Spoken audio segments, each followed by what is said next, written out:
مصطفیٰ کریم بارگاہ الہی میں ہاتھ اٹھاتے ہیں، اللہ کی بارگاہ میں دعا کرتے ہیں، مولا ابو لہب قرآن میں تبدیلی، ابو لہب قرآن میں تبدیلی، عتبہ شیبہ طیبہ، قریش کے بڑے بڑے قائد، قریش کے بڑے بڑے سردار قرآن میں تبدیلی کی بات کر رہے ہیں۔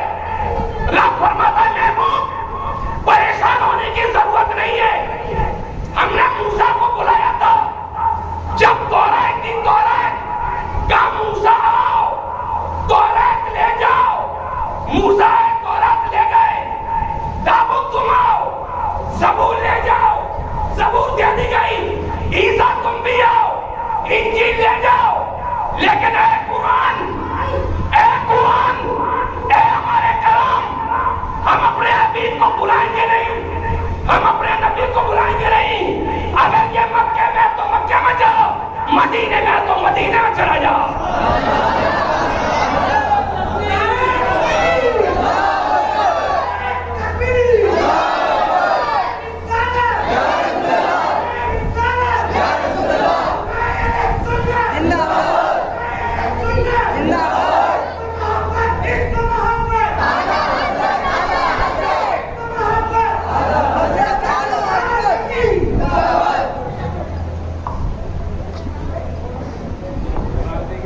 سبحان اللہ، سبحان اللہ، بہت خوب۔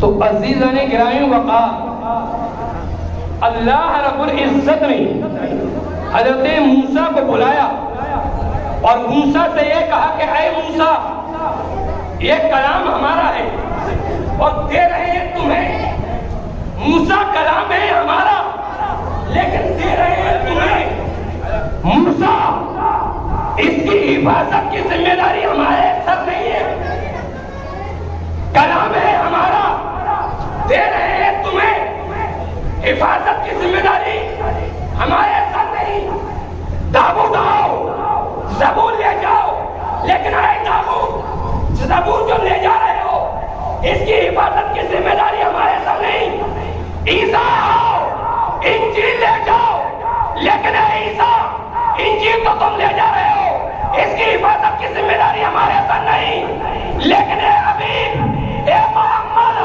آؤ قرآن لے جاؤ، قرآن تم لے جاؤ، کلام ہمارا ہے ہمارا، لیکن اے محمد کلام ہم دیں گے تو حفاظت بھی ہم ہی کریں گے،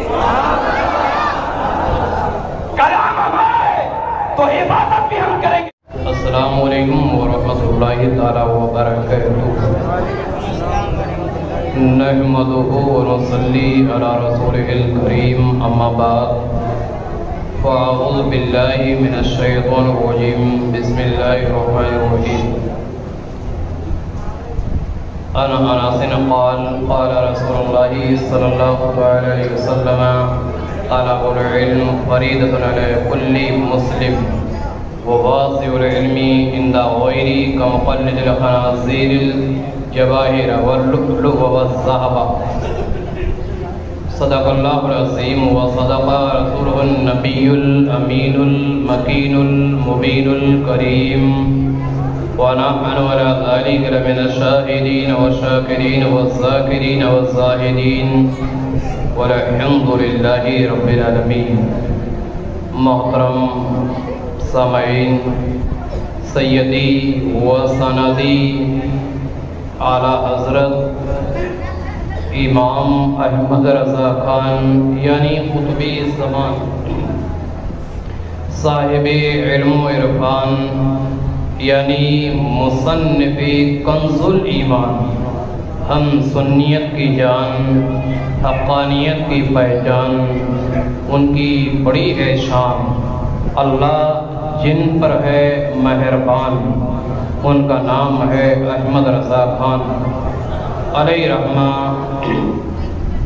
نبی کریم علیہ الصلاۃ والتسلیم کی بارگاہ میں جب عرض کرتے ہیں تو سیدی یہ کہتے ہیں یا رسول اللہ چمک تجھ سے پاتے ہیں سب پانے والے، میرا دل بھی چمکا دے چمکانے والے، اور تو زندہ ہے واللہ، تو زندہ ہے واللہ، میری چشم عالم سے چھپ جانے والے۔ برادران اسلام، آئیے ہم اور آپ نبی محترم علیہ الصلوۃ والسلام کی بارگاہ میں، اس بارگاہ میں جو ساری کائنات کا مالک و مختار ہے، جو امام الانبیاء ہے، جو ہم غریبوں کے غم گسار اور مدینے کے تاجدار ہیں، یہ وہ نبی ہے کہ اگر یہ کہہ لیا جائے کہ پورا قرآن ہمارے اور آپ کے آقا کی تعریف ہے، تو یقینی طور پر جان لیجئے یہ بھی سچ ہے۔ دنیا کے اندر اللہ رب العزت نے بے شمار انبیاء کرام علیہم السلام کو مبعوث فرمایا، یعنی انہیں یہ بھی کہا جا سکتا ہے کہ کم و بیش 1,24,000 یا تقریباً 2,24,000 انبیاء کرام کو اللہ نے اس روئے پانی پر بھیجا۔ ہر ایک کا مقام اپنی اپنی جگہ بلند ہے، ہر ایک کا رتبہ اپنی اپنی جگہ قائم ہے، سب کی عظمتیں ہیں، سب کی رفتیں ہیں، لیکن جو مقام، جو رتبہ ہمارے اور آپ کے آقا کا ہے، اتنا رتبہ کسی بھی نبی کا نہیں۔ کئی انبیاء کرام علیہم السلام کا قرآن مقدس کے اندر ذکر ملتا ہے، لیکن سب سے زیادہ جو ذکر ملتا ہے قرآنی آیات کے ذریعے، وہ ہمارے اور آپ کے نبی ہیں۔ آپ قرآن کھولو گے تو جگہ جگہ پر کوئی پارہ ایسا نہیں ہوگا جہاں ہمارے نبی کی تعریف نہ۔ قرآن مقدس کے اندر رب ارشاد فرماتا ہے، یا ایھا الذین آمنوا اطیعوا اللہ واطیعوا الرسول۔ یہ وہ رسول ہیں جن کے تعلق سے قرآن کہتا ہے، ومن یطع اللہ ورسولہ فقد فاز فوزا عظیما۔ یہ تو وہ نبی ہیں جن کے تعلق سے قرآن کہتا ہے، واللہ ورسولہ احق ان یرضہ ان کانوا مؤمنین۔ قرآن کہتا ہے یہ تو وہ رسول ہیں، وَمَن يُطِعِ اللَّهَ وَرَسُولَهُ فَقَدْ فَازَ فَوْزًا عَظِيمًا۔ یہ تو وہ نبی ہیں جن کے تعلق سے قرآن کہتا ہے، مَن يُحَادِدِ اللَّهَ وَرَسُولَهُ فَأَنَّ لَهُ نَارَ جَهَنَّمَ خَالِدًا فِيهَا۔ یہ وہ نبی ہیں جن کے تعلق سے قرآن کہتا ہے، أَغْنَاهُمُ اللَّهُ وَرَسُولُهُ مِن فَضْلِهِ۔ یہ تو وہ نبی ہیں جن کے تعلق سے قرآن کہتا ہے، وَمَن يَخْرُجْ مِن بَيْتِهِ مُهَاجِرًا إِلَى اللَّهِ وَرَسُولِهِ ثُمَّ يُدْرِكُ الْمَوْتَ فَقَدْ وَقَعَ أَجْرُهُ عَلَى اللَّهِ۔ یہ تو وہ نبی ہیں جن کے تعلق سے قرآن کہتا ہے، یا ایھا الذین آمنوا لا تقدموا بین یدی اللہ ورسولہ۔ یہ تو وہ نبی ہیں جن کے تعلق سے قرآن کہتا ہے، واللہ ورسولہ احق ان یرضہ ان کانوا مؤمنین۔ یہ تو وہ رسول ہیں جن کے تعلق سے قرآن کہتا ہے، ولو انہم رضوا ما آتاہم اللہ ورسولہ۔ یہ وہ نبی ہیں جن کے تعلق سے قرآن کہتا ہے، وَإِن كُنتُنَّ تُرِدْنَ اللَّهَ وَرَسُولَهُ وَالدَّارَ الْآخِرَةَ۔ یہ تو وہ نبی ہیں جن کے تعلق سے قرآن کہتا ہے، وَمَا كَانَ لِمُؤْمِنَةٍ إِذَا قَضَى اللَّهُ وَرَسُولُهُ أَمْرًا أَن يَكُونَ لَهُمُ الْخِيَرَةُ مِنْ أَمْرِهِمْ وَمَن يَعْصِ اللَّهَ وَرَسُولَهُ فَقَدْ ضَلَّ ضَلَالًا مُبِينًا۔ یہ تو وہ نبی ہیں جن کے تعلق سے قرآن کہتا ہے، وَعَلَّمَكَ مَا لَمْ تَكُنْ تَعْلَمْ۔ یہ تو وہ نبی ہیں جن کے تعلق سے قرآن کہتا ہے، وَمَا هُوَ عَلَى الْغَيْبِ بِضَنِينٍ۔ یہ تو وہ نبی ہیں جن کے تعلق سے قرآن کہتا ہے، مَا آتَاكُمُ الرَّسُولُ فَخُذُوهُ وَمَا نَهَاكُمْ عَنْهُ فَانتَهُوا۔ یہ تو وہ نبی ہیں جن کے تعلق سے قرآن کہتا ہے، وَلَسَوْفَ يُعْطِيكَ رَبُّكَ فَتَرْضَىٰ۔ یہ تو وہ نبی ہیں جن کے تعلق سے قرآن کہتا ہے، أَلَمْ نَشْرَحْ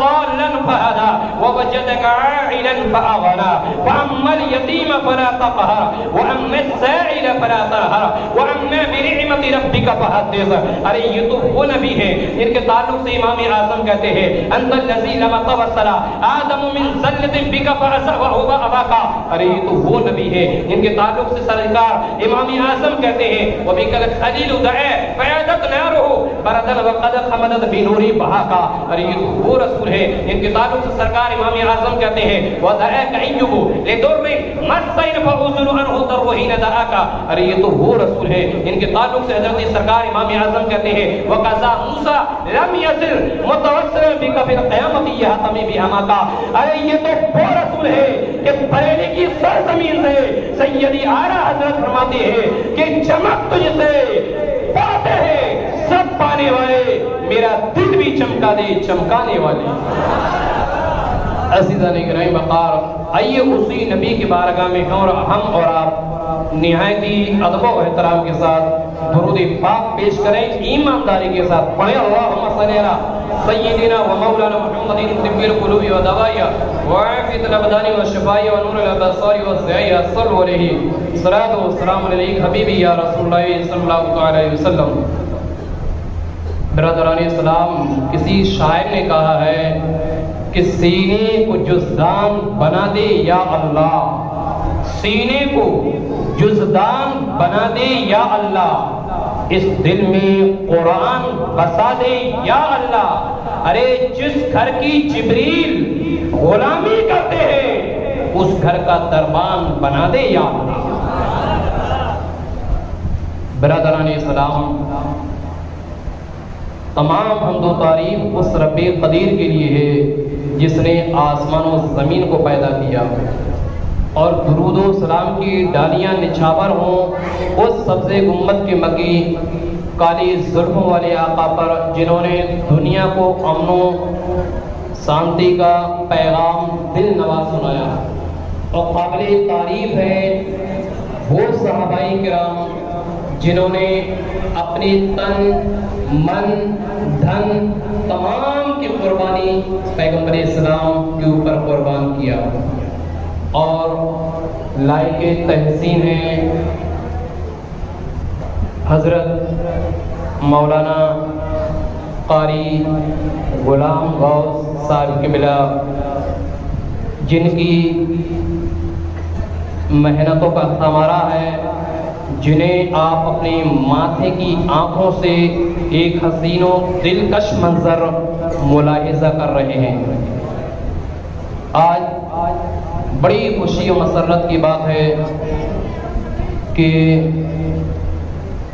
کسی مسجد میں، کسی مکتب میں مولانا موصوف نے رات و دن محنت و مشقت کی اور شب و روز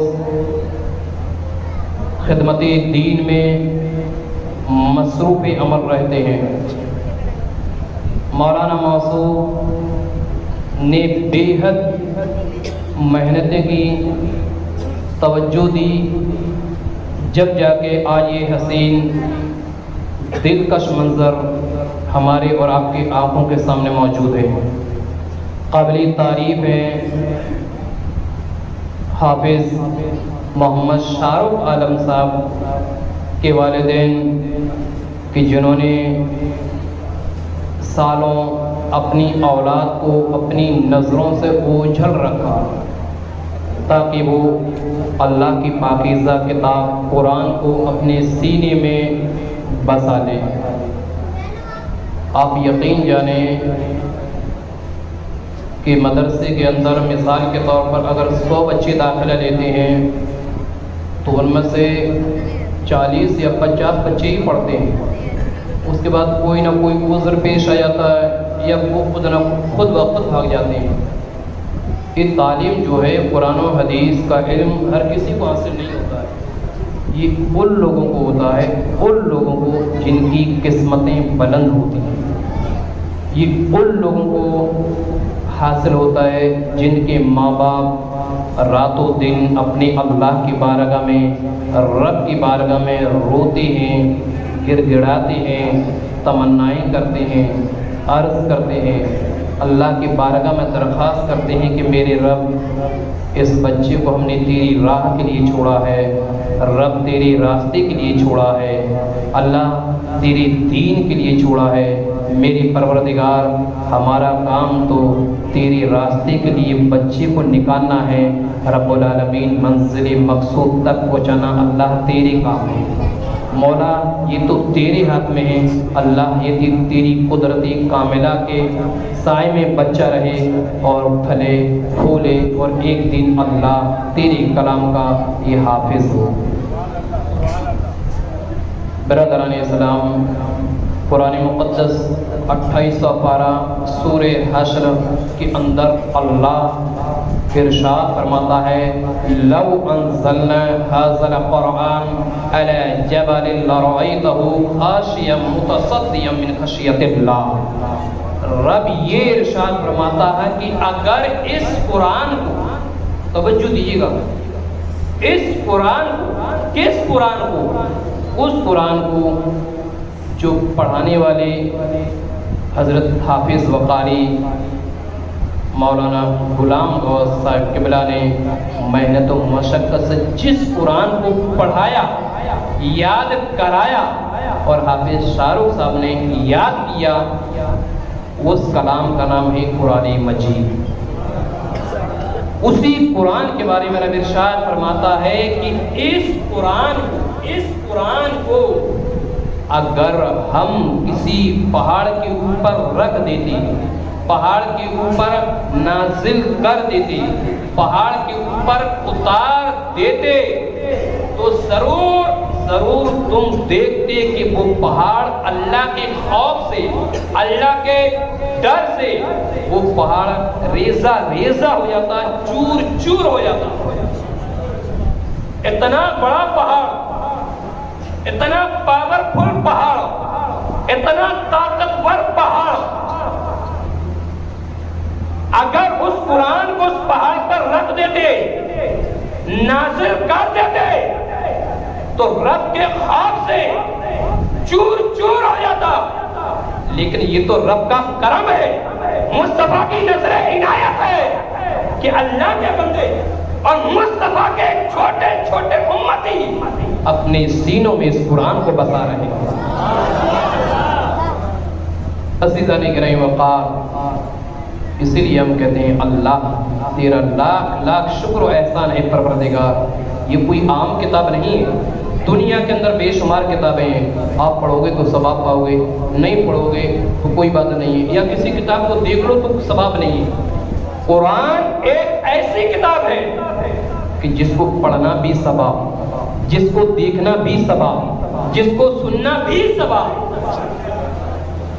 اس سے اندازہ لگا سکتے ہو کہ جب قرآن کا اتنا مقام، اتنا رتبہ، تو اندازہ لگاؤ کہ جس سینے میں یہ قرآن ہی موجود ہو، اس شخص کا عالم کیا ہوگا، اس کا رتبہ کیا ہوگا۔ آج میں حافظ شاہ رخ کے والد صاحب بیٹھے ہوئے ہیں، میں آپ کو مبارکباد پیش کرتا ہوں کہ آپ کا بچہ حافظ قرآن ہوا۔ یقین جانیں کہ جس گھر میں ایک حافظ قرآن ہو جائے، ایک حافظ قرآن، تو اللہ اس کی 7 پشتوں کو بخش دیتا ہے۔ ایک حافظ، اللہ اس کی 7 پشتوں، 7 پیڑھیوں کو بخش دیتا ہے۔ حدیث پاک کے اندر آتا ہے کہ ایک طالب علم کے تعلق سے صحابہ نے پوچھا، رسول پاک کی بارگاہ میں ذکر ہوا کہ ایک مدرسے کا بچہ انتقال کر جائے، اس کو قبرستان میں دفن کر دیے جائے، قبرستان میں مدرسے کے بچے کو دفن کر دیے جائے تو 40 قبروں پہ عذاب ہے، 40 قبروں پہ عذاب نہیں ہوگا. تو صحابہ تکبیر، نعرہ رسالت، مسلک اعلی حضرت علماء اہل سنت. تو صحابہ کرام نے عرض کیا یا رسول اللہ جو 40 قبریں ہیں، اب 40 تو بول دیا گیا، بولے یہ دائیں کی ہیں، بائیں کی ہوں گی، یا آگے کی ہوں گی، یا پیچھے کی ہوں گی، کون سی قبریں ہوں گی؟ میرے نبی ارشاد فرماتے ہیں کہ طالب علم کو، یعنی جو مدرسے میں جو بچہ پڑھتا ہے اس کو جہاں دفن کیے جائے چاروں طرف کی 40 قبروں پہ اللہ عذاب نازل نہیں، اللہ عذاب اٹھا لے گا. اور سننا چاہیں گے طالب علم کی اہمیت کیا ہوتی ہے؟ حدیث پاک کے اندر آتا ہے ان کا مقام، ان کا رتبہ دیکھیں. میرے نبی ارشاد فرماتے ہیں کہ اگر طالب علم کسی قبرستان سے گزر جائے نا، کسی قبرستان سے گزر جائے، کیا مطلب؟ اگر قبرستان کے راستے سے گزر کے چلا جائے یا ادھر سے آ جائے تو اللہ 40 دن تک مردوں پر سے عذاب اٹھا لیتا ہے. 40 دن تک مردوں پہ عذاب نہیں ہوتا. تو بھائی اب ان کے والد صاحب یہاں بیٹھے ہوئے ہیں، حافظ صاحب موجود ہیں. اب اندازہ کرو کہ آپ جس محلے میں یہ رہتے ہیں وہ محلہ بھی کتنا مبارک ہو گیا. ظاہر سی بات ہے کہ حافظ صاحب اگر روزانہ نہ جائیں 1 مہینے بعد بھی جائیں، ابے بھائی تو پورا قبرستان بھی عذاب سے بچ جائے گا. لیکن شرط یہ ہے کہ ایمان کے ساتھ گیا ہو، ہے نا، شرط یہ ہے کہ ایمان کے ساتھ گیا ہو. اس سے اندازہ لگائیں کہ طالب علم کی کتنی فضیلت ہے. مصطفیٰ کریم فرماتے ہیں طلب العلم فریضۃ علی کل مسلم وواسع العلم عند غیری کمقلد الخنازیر الجواہر واللؤلؤ والذهب رواه ابن ماجہ و مشکاۃ. حضرت انس رضی اللہ عنہ سے روایت ہے میری نبی نے ارشاد فرمایا کہ علم کا حاصل کرنا ہر مرد اور ہر عورت پر فرض ہے. علم کا حاصل کرنا، اور نااہل کو علم سکھانے والا ایسا ہے جیسے خنزیر کے گلے میں سونے، چاندی، ہیرے، جواہرات کا ہار پہنا دیا گیا. نااہل. اب بھائی اس حدیث کا مطلب کیا ہے؟ ترجمہ تو ابھی مکمل سمجھ میں نہیں آیا. تو اس کے تعلق سے حضرت ملا علی قاری علیہ رحمۃ اللہ باری موضوعات کبیر کے اندر یہ ارشاد فرماتے ہیں کہ اس حدیث سے مراد وہ مذہبی علم ہے جس کا حاصل کرنا بندے کے لیے ضروری ہے.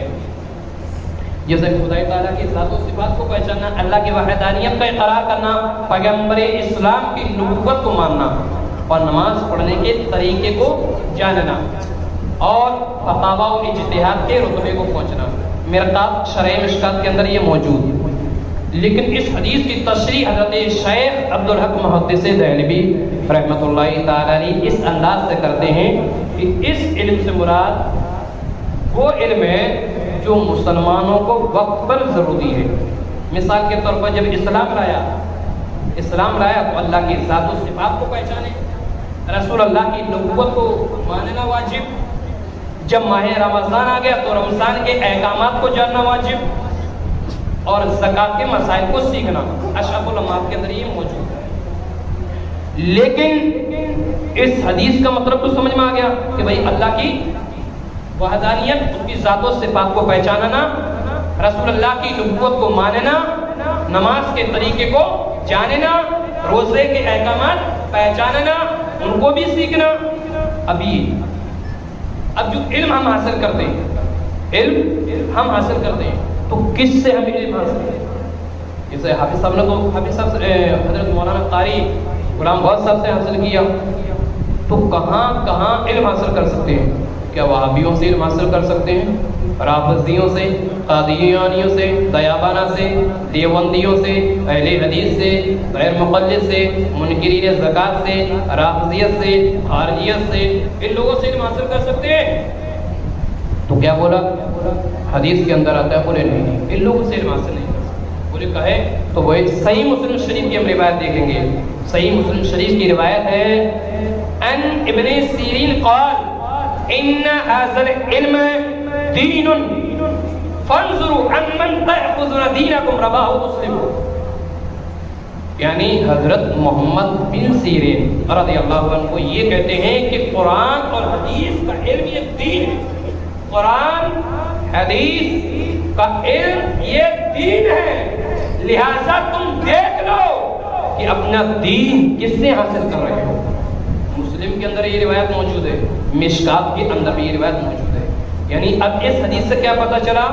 اس حدیث سے ہمیں یہ پتہ چلا کہ ہم جس سے بھی علم حاصل کریں گے اس سے کریں گے جو قرآن و حدیث کو جانتا بھی ہو, قرآن و حدیث کو مانتا بھی ہو, اور خاص کر پیغمبر اسلام جناب محمد رسول اللہ صلی اللہ علیہ وسلم کا سچا پکا عاشق و غلام ہے نا. ورنہ قرآن و حدیث تو کئی لوگ پڑھا رہے ہیں تو اینک تک ٹک جاتا ہے, اندر اترتا ہی نہیں ہے نا. تو اس سے کیا سیکھا؟ اس سے پڑھیں گے جو قرآن و حدیث کو مانتا بھی ہے, قرآن و حدیث کو جانتا بھی ہے اور اس پہ عمل بھی کرتا ہے اور عشق کی بنیاد پر وہ کرتا ہے. ٹھیک ہے, پہلا مقام ہے. دوسری چیز یہ دیکھیں کہ جب یہ علم حاصل کر لے گا, علم یہ حاصل کر لے گا, اس کا مقام کیا ہوگا, اس کا رتبہ کیا ہوگا, اس کا درجہ کیا ہوگا. میں بے شمار حدیثیں آپ کو سناؤں گا انشاءاللہ, اتنی حدیثیں سناؤں گا, اتنی حدیثیں سناؤں گا, بہت سناؤں گا انشاءاللہ, ہے نا, سند و متن کے ساتھ سناؤں گا انشاءاللہ, لیکن بڑے غور سے سنیں گے. پہلے ایک چیز میں آپ کو یہ بتا دوں کہ دیکھیے جو حافظ ہوتا ہے نا اس کا مقام بہت بلند ہوتا ہے, اس کا مقام بہت بلند ہوتا ہے, کیونکہ اللہ کا کلام اس کے سینے میں موجود ہے. اور یہ کلام کس کو اترا؟ یہ کلام اترا ہے ہمارے اور آپ کے آقا جناب محمد رسول اللہ. یہ کلام کس کو اترا ہے؟ ہمارے اور آپ کے آقا جناب محمد رسول اللہ صلی اللہ علیہ وسلم پر.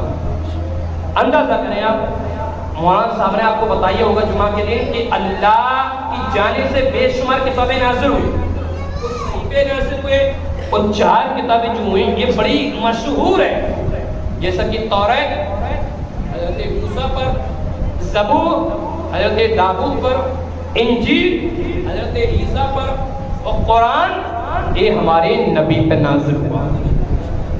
کب نازل ہوا؟ کب؟ تو چلو قرآن سے پوچھتے کب. قرآن کہتا ہے اِنَّا أَنزَلْنَاهُ, بے شک ہم نے اسے اتارا. یہ انزلناہو, یہ ہود کو جو زمین لوٹ رہی ہے قرآن کی طرف, یہ ہود جو زمین لوٹ رہی ہے قرآن کی طرف, کہ بے شک ہم نے اتارا کس کو؟ قرآن کو. کب؟ فی لیلۃ القدر, شب قدر, شب قدر میں اتارا. اِنَّا أَنزَلْنَاهُ فِي لَيْلَةِ الْقَدْرِ وَمَا أَدْرَاكَ مَا لَيْلَةُ الْقَدْرِ. ارے بھائی لیلۃ القدر کیا ہے؟ شب قدر کیا ہے؟ تو کہتے ہیں خیر من الف شہر. ارے یہ شب قدر تو وہ ہے جو 1000 مہینوں سے بہتر ہے. ایک مہینے سے نہیں, ہزاروں مہینوں سے بہتر شب قدر. اس میں یہ قرآن اترا, وہ کس کو اترا؟ ہمارے آقا پر. رمضان کا مہینہ کیوں چنا گیا؟ کسی اور مہینے میں بھی قرآن اتر سکتا تھا, اور کسی اور نبی پہ بھی یہ کلام اتر سکتا تھا. بھائی توریت جب اتر سکتی تھی تو قرآن بھی کسی اور پر اتر سکتا تھا نا. زبور کسی اور پر, انجیل کسی اور پر, دوسرے صحیفے آدم و موسیٰ ہو, نوح وغیرہ وغیرہ, ان انبیاء کرام کو جو اترے تو قرآن بھی کسی اور پر.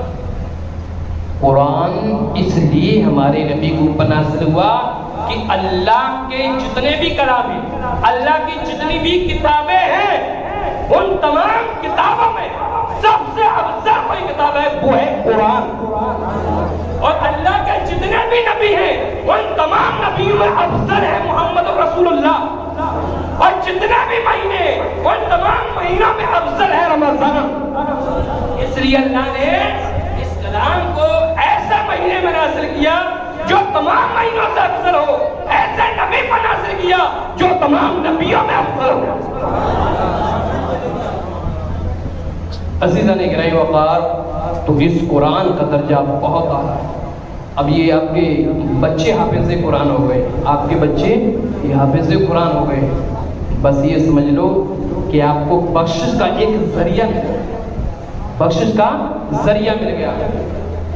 میں ہر تقریر میں یہی کہتا ہوں کہ جہاں بھی رہیں دنیا کے اندر نیک کام کرتے رہیں، لیکن حافظ صاحب توجہ چاہوں گا، لیکن دنیا کے اوپر ایک کام ایسا کرنا چاہیے، ایک کام کم سے کم ایسا کر کے جانی چاہیے دنیا میں، ایسا کہ آپ قبر کے اندر بھی رہنا، قبر کے اندر تو صبح قیامت تک جو دنیا میں جو کام کر گئے اس کا ثواب آپ کو قبر میں ملتا ہے۔ اب آپ کو ایسا کام کر کے چلے گئے، آپ نے تو وہ کام کر لیا کہ قبر سے لے دنیا سے لے کے قبر تک، قبر سے لے کے حشر تک، اور حشر سے لے کے رب کی بارگاہ تک آپ نے تو بہت عظیم کام کیا۔ آپ نے دیکھا ہوگا، ایک تجربے کی چیز بتاؤں گا آپ کو، ایک تجربہ جو آپ کرتے ہوگے، آپ میں یہ نہیں بولتا کہ اس لائن کے علاوہ جو لائن ہے وہ غلط ہے، سب اچھی لائن ہے، ہندی انگلش جو بھی انسان حاصل کرے، لیکن کم سے کم اتنا علم حاصل کرنا چاہیے کہ اپنی عقائد کی حفاظت کر سکے۔ آج ایک ہمارا بچہ اگر پولیس والا بن جائے، ایس پی بن جائے، بھائی ڈی ایس پی بن جائے، انجینئر بن جائے، سی ایم بن جائے، پی ایم بن جائے، ایس پی بن جائے، ڈی ایس پی بن جائے، آئی جی بن جائے، بہرحال جو بھی، اگر جب ہمارا بچہ یہ ڈگریاں حاصل کر لیتا ہے نا، یہ ڈگریاں جب ہمارا بچہ حاصل کر لے، سب کی بات نہیں کر رہا ہوں، کچھ اچھے بھی ماشاءاللہ، اگر جب یہ ڈگریاں حاصل کر لے تو ماں باپ ڈرتے ہیں اس اولاد سے کہ کہیں ہماری زبان سے کوئی ایسا لفظ نہ نکل جائے کہ جس کی وجہ سے ہماری اولاد ہم سے ناراض ہو جائے۔ جب یہ دنیاوی تعلیم حاصل کر لے، لیکن یہی بچہ جب آپ کا حافظ قرآن ہو جائے، یہی بچہ جب آپ کا عالم دین ہو جائے، یہی بچہ جب دین کا مفتی ہو جائے، یہی بچہ جب اسلام کا قاضی ہو جائے، تو اولاد ڈرتی ہے کہ ہماری اس زبان سے کوئی ایسا لفظ نہ نکل جائے کہ جس کی وجہ سے ہمارے ماں باپ ہم سے ناراض ہو۔ یہ ایک دنیاوی اور ایک دینی میں یہ فرق ہوتا ہے۔ عزیزان گرامی وقار، آپ یقین کریں کہ حافظ قرآن اس کی بڑی عظمتیں، بڑی رفتیں ہیں، اس قرآن کی اتنی عظمتیں ہیں کہ مصطفیٰ کریم کے دور سے اس قرآن کے پیچھے لوگ پڑھتے رہے، اس کو مٹانے کی کوشش کی گئی، اس کو بدلنے کی کوشش کی گئی، اس میں رد و بدل کی کوشش کی گئی۔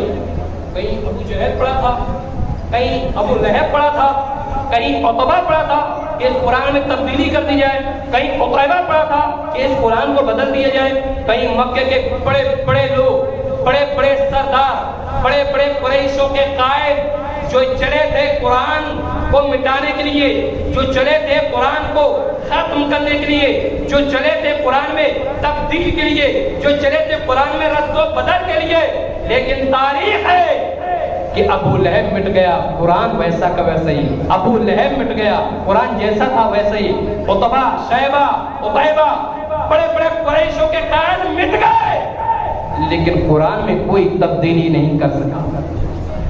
عصر حاضر میں بھی ایک نطفہ غلیظ، عصر حاضر میں بھی ایک نطفہ غلیظ مسجد ہے، کیا اس کو بولے،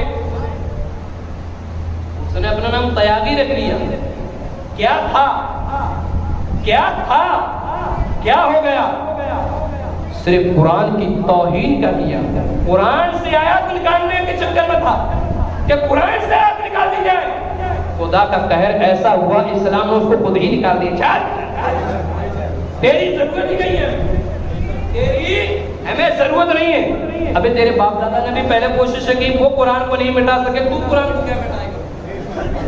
جب تو حکومت تھی، پاور تھا، لوگ تھے، قریش تھے، بڑے بڑے قائد تھے کہ قرآن کو مٹا دیا جائے، یہ قرآن رب کا کلام نہیں ہے، یہ قرآن تو محمد کا اپنا بنایا ہوا کلام ہے، اس پر پابندی لگا دی جائے، اس کو ختم کر دیا جائے، اس کو تبدیل کر دیا جائے۔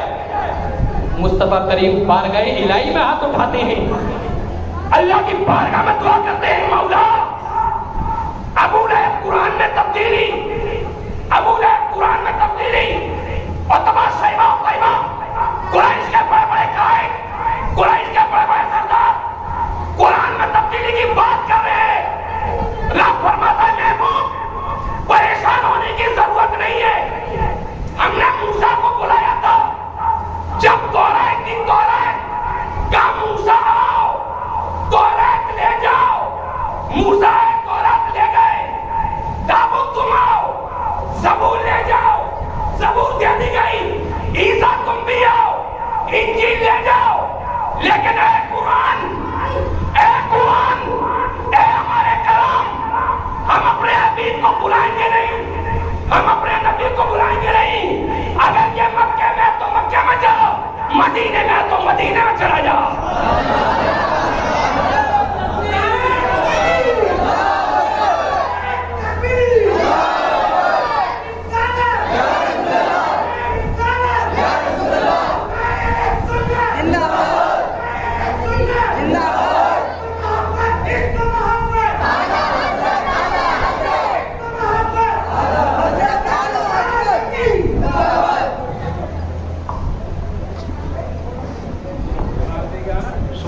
سبحان اللہ بہت خوب۔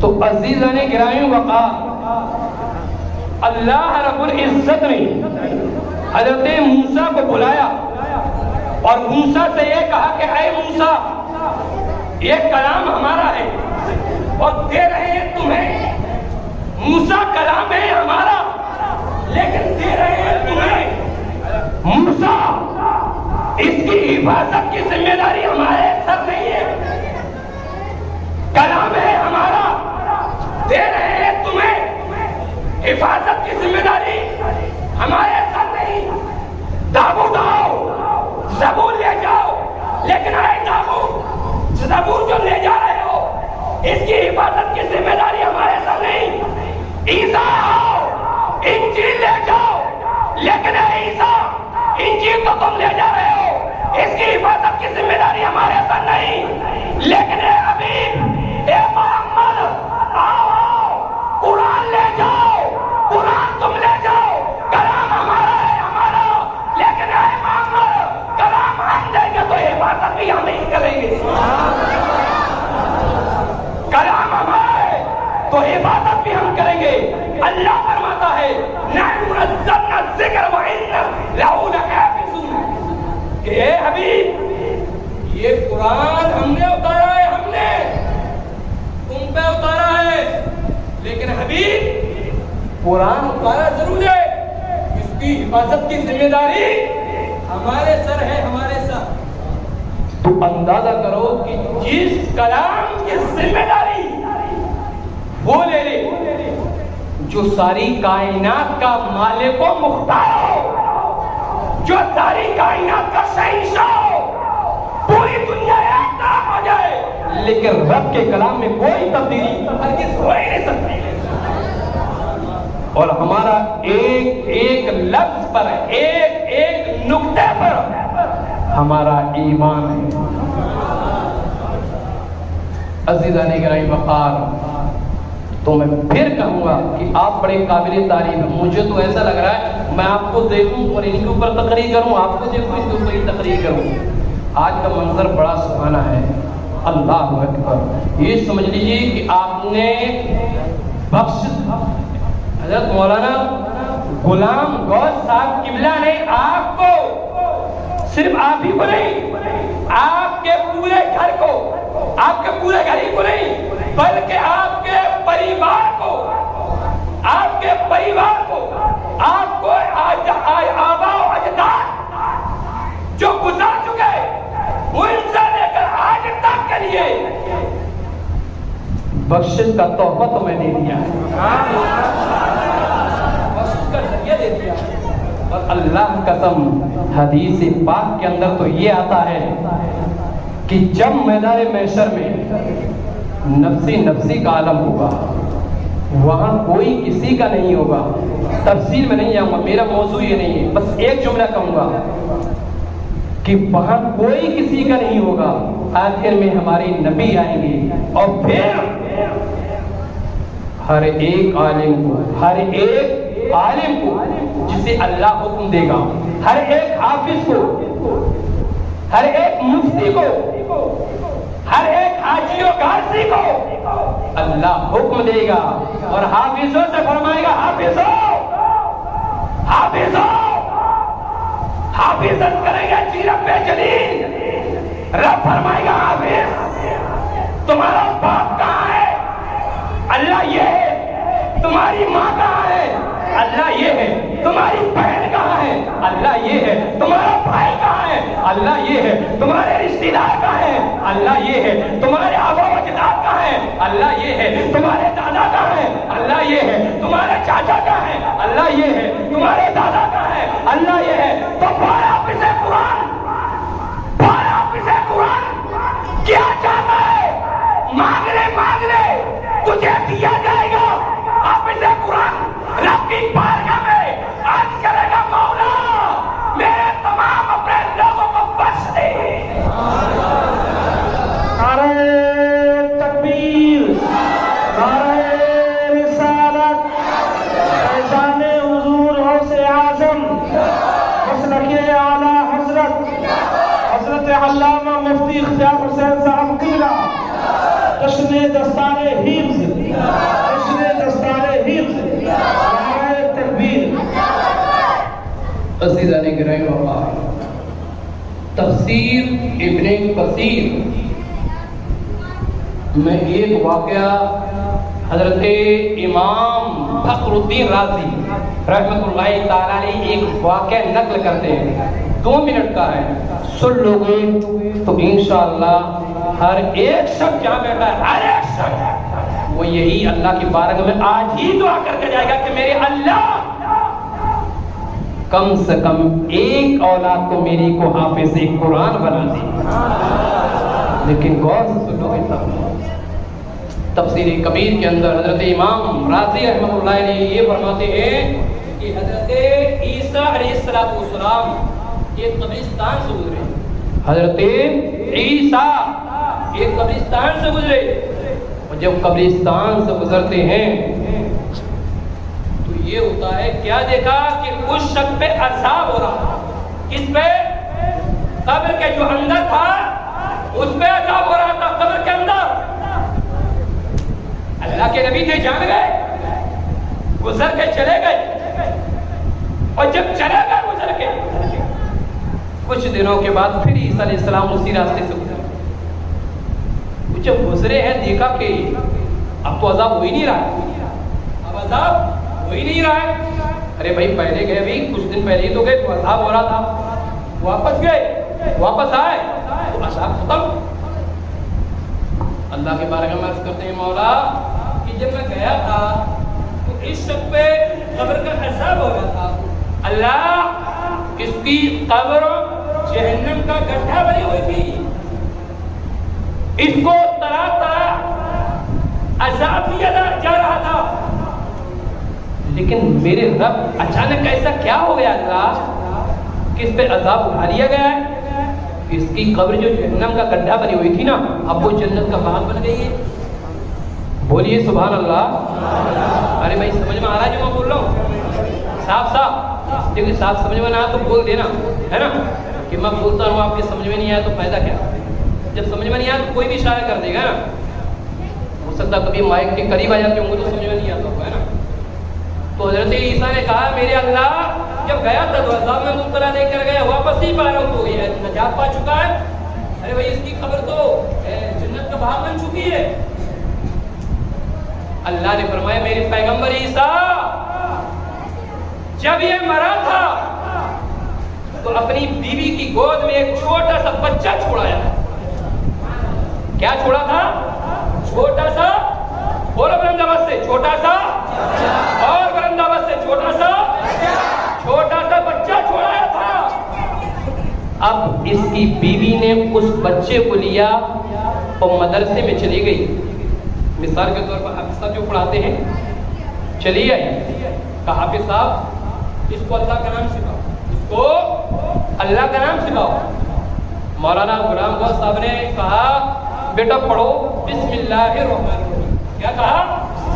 بول تو بولو.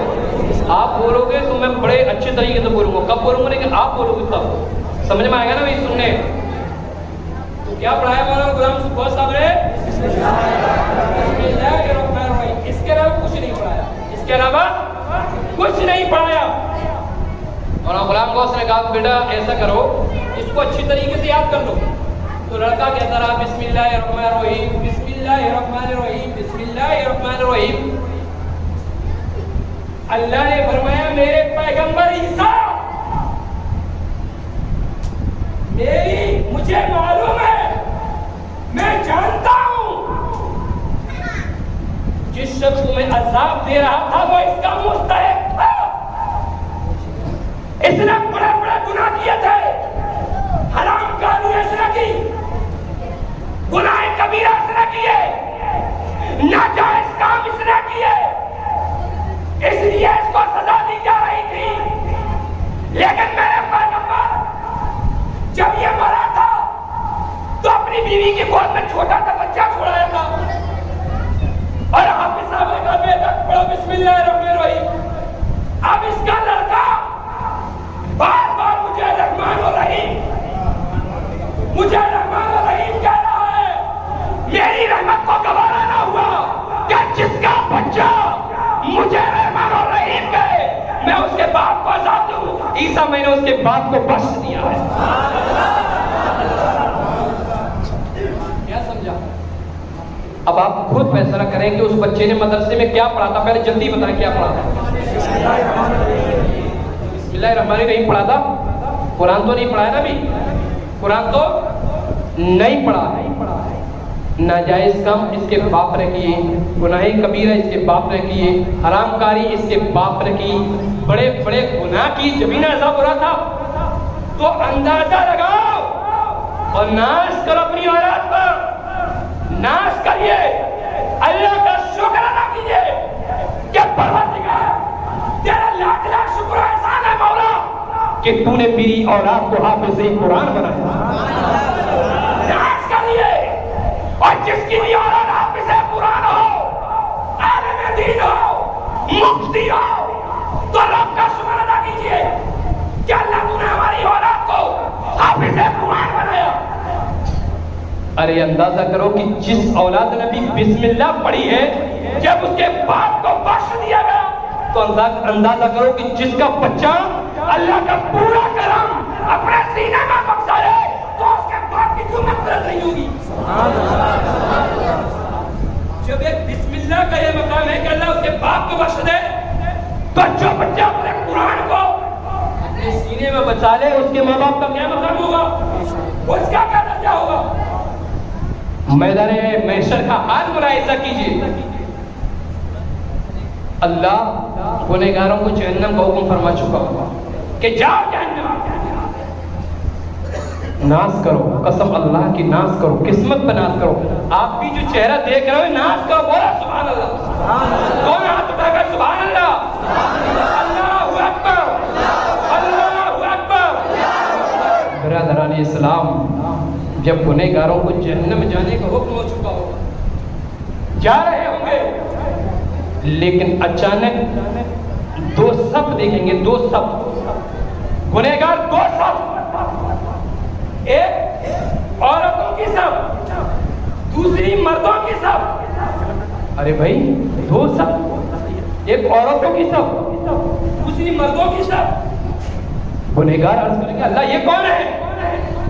لیکن جب گنہگار ان کے چہرے کو دیکھیں گے مردوں کے چہرے کو عورتوں کے چہرے کو اللہ سے عرض کریں گے مولا یہ کون لوگ ہیں. اللہ کون لوگ ہیں یہ کہ جن کے چہرے چاند کی طرح چمک رہے ہیں. اللہ کون لوگ ہیں یہ کہ جن کے چہرے سے جن کے چہروں سے سورج بھی روشنی کی بھیک مانگ رہا تھا. سورج پوری دنیا کو روشن کرتا ہے. پوری دنیا کو. اور